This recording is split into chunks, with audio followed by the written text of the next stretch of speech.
Hello mga loves! Today, another video for our Yacht Diary Stories.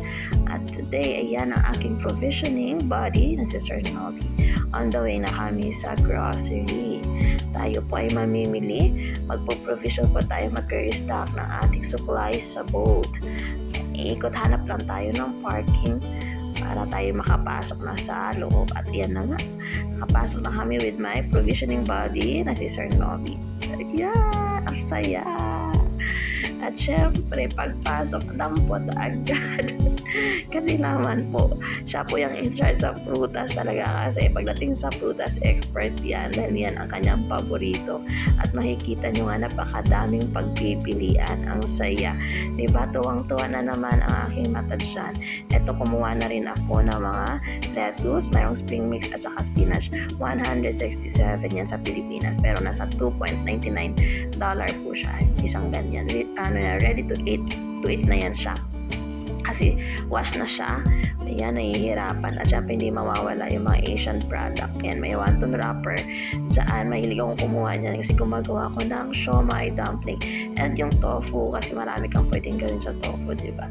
So, kumuha na rin ako niyan. Tapos, makikita nyo na ko ang ganda talaga. Green leafy vegetable. Ang fresh. Ang healthy. Kukuha din tayo dyan ng mga herbs. Isa sa mga herbs na kinakaligtaan itong hydroponic basil kasi yan ang kinukuha ko para fresh talaga siya. Itong mushroom, at tingnan nyo yung price ng mushroom na to, $5.49, nasa $307 ang isang ganyan lang. So napakamahal siya, pero okay lang kasi masarap naman talaga. Tapos sa pag-iikot ko, nakita ko ito, sugar cane. Yan, sa Del Tubong Negros ako, hindi nawawala sa amin yan. Tingnan mo naman, napakamahal ang isang bundle na gano'n. Tapos ito, yung kakaibang prutas na to, yung cherry muya. Kumuha din ako dahil na-curious ako dyan. $5.99 isa. Ang mahal, diba? Tatlo yung kinuha natin itong masubukan. At syempre, nakikita nyo yung balimbing katabi niya. Napakamahal din ang balimbing na yan. $2.99 yung isa.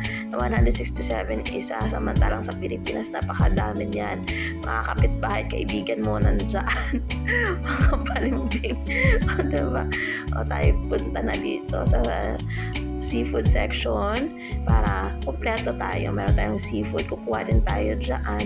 Meron dyan mga tilapia, kumuha tayo ng fish, ng shrimp, at saka kumuha rin tayo ng ano dyan. May mga mussel and clams din sila dyan. O yan, fresh yan mga yan. Black mussel lang sila. And then, meron din tayo dito. Syempre, may mga meat. Kompleto din tayo sa meat. Meron tayong beef, pork, and chicken. At hindi ito makakalimutan. Special request ito for today's video. Ang sweet tooth na to. Ito mga ice cream na to. Pumili din tayo dyan. Dahil dyan, masaya na naman ang mga crew. At ayan na nga. Okay, papansin nyo. Puno na yung card. Kaya party na. Hindi magpapatalo yan ang kasama ko. After nyan, ayan, magbabayad na nga kami dahil wala na kaming mapaglagyan dahil punong-puno na yung card. Diyos ko, iiyak na naman ang ano neto ng boat. Pero sige lang, ayan po lahat ng yan.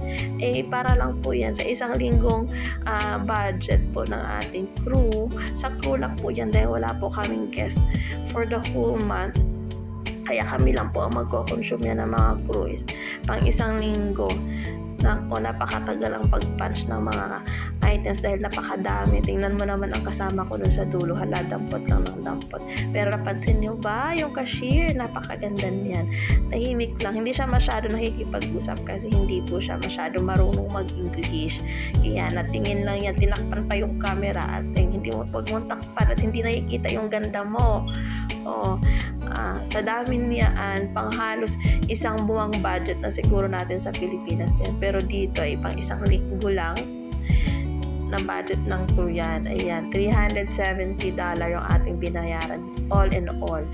At pauwi na nga tayo. Thank you for watching. Please follow, like, and share.